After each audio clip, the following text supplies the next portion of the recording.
আজকে আমি বানাবো কুমড়ো শাক দিয়ে ভ্যারাইটিস রেসিপি। কুমড়ো পাতা ভর্তা করার জন্য আমি এখানে কুমড়ো পাতাগুলোকে কুচি কুচি করে কেটে ধুয়ে নিয়েছি। আর নিয়েছি রসুন কুচি, কালো জিরে, শুকনো লঙ্কা, কাঁচা লঙ্কা।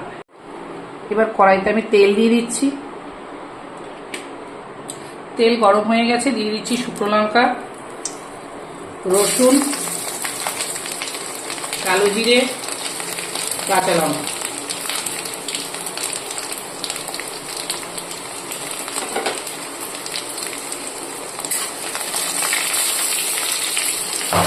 রসুনগুলো ভাজা হয়ে গেছে, এবার দিয়ে দেবো শাকটা।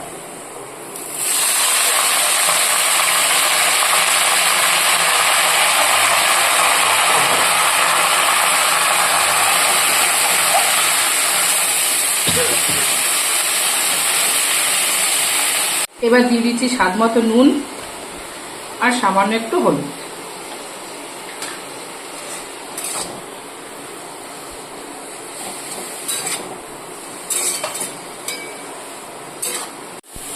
শাকটা আমি 5 মিনিট ধরে খুব সুন্দর করে ভেজে নিয়েছি। এবার এটাকে নাবিয়ে আমি বেটে নেব। কেউ যদি মনে করে এইভাবেও খেতে পারে। আমি শাকটা খুব সুন্দর করে কেটেছিলাম, তো কি সুন্দর মিশে গেছে দেখুন। এটা ঠান্ডা হয়ে গেছে, এবার আমি পাটায় বেটে নিচ্ছি। আপনারা চাইলে মিক্সিতেও বাটতে পারেন, কিন্তু পাটায় বাটলে ভালো হয়। আমার কুমড়ো পাতার ভর্তা রেডি। আপনারা এইভাবে বাড়িতে একদিন করে খেয়ে দেবেন, গরম ভাতে খুব ভালো লাগে। এবার আমি করব শুটকি মাছ দিয়ে কুমড়ো শাকের চচ্চড়ি।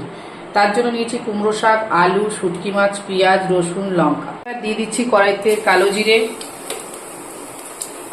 পেঁয়াজ আর রসুন, কাঁচা লঙ্কা কুচি।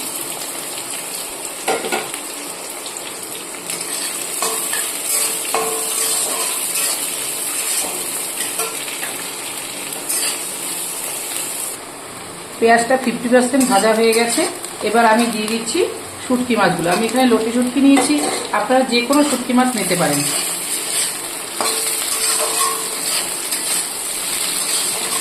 শুটকি মাছটা একটু ভাজা হয়ে গেছে, এবার দিয়ে দিচ্ছি আলুটা।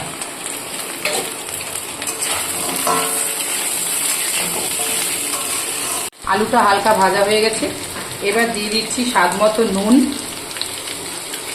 হলুদ।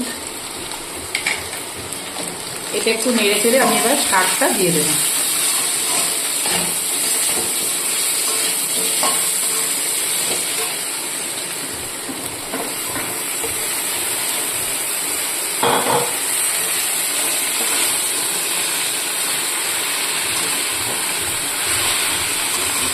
আমি একটু ঢেকে দেবো, কুমড়ো শাক দিয়ে জল বেরিয়ে যাবে, জলেই সেদ্ধ হয়ে যাবে। ঢাকনাটা খুলে নিচ্ছি। শাক দিয়ে কি সুন্দর জল বেরিয়ে দেখুন, একদম মজে গেছে। আলুও গলে গেছে, ডাঁটাটাও গলে গেছে। আর একটু শুকিয়ে নেব।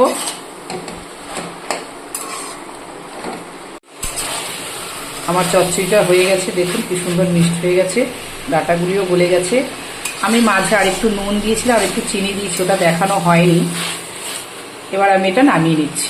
শুটকি মাছ দিয়ে কুমড়ো শাকের চচ্চড়ি রেডি। কুমড়ো পাতার বড়া করার জন্য আমি কুমড়ো পাতাগুলোকে ভালো করে ধুয়ে নিয়েছি, গামলায় জল দিয়েছি, নুন দিয়েছি। এইগুলো আমি ভিজিয়ে রাখবো। ভিজিয়ে রাখলে 10 মিনিট দেখবেন পাতাগুলো আপনিই নরম হয়ে যাবে। এবার আমি সব কিছু রেডি করে নিচ্ছি। এদিকে এটা ভিজুক 10 মিনিট। এবার পাতাগুলো জল ঝরিয়ে তুলে নেব।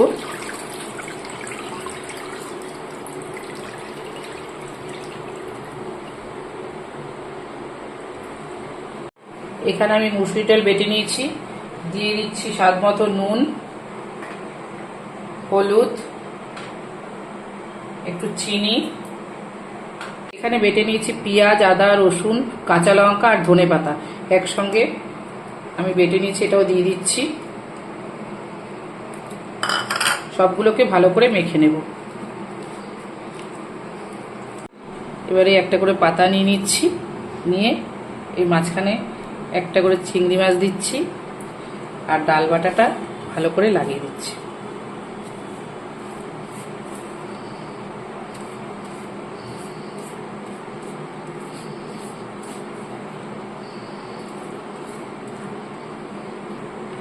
পুরো পাতাটা ডাল মাখানো হয়ে গেছে। আমি এবার এইভাবে মুড়িয়ে দিচ্ছি, দেখুন এই পাশ থেকে আবার এই পাশ থেকে এইভাবে দেবেন।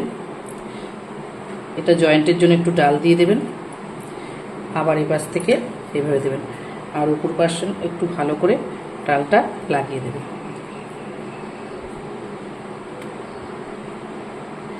হয়ে গেল, তেল গরম হয়ে গেছে, আবার আমি এটা ছেড়ে দিচ্ছি।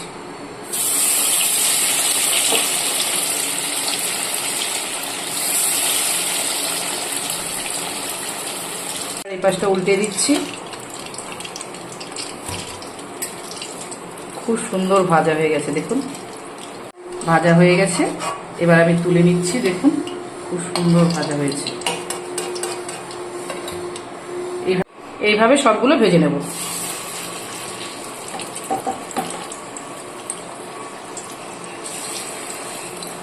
আমার কুমড়ো পাতার বড়া রেডি। আপনারা এইভাবে একদিন করে খেয়ে দেখবেন, খুব ভালো লাগে। আমার কুমড়ো শাকের ভ্যারাইটিস রেসিপি রেডি। আপনারা এইভাবে একদিন করে খেয়ে দেখবেন, ভীষণ ভালো লাগবে।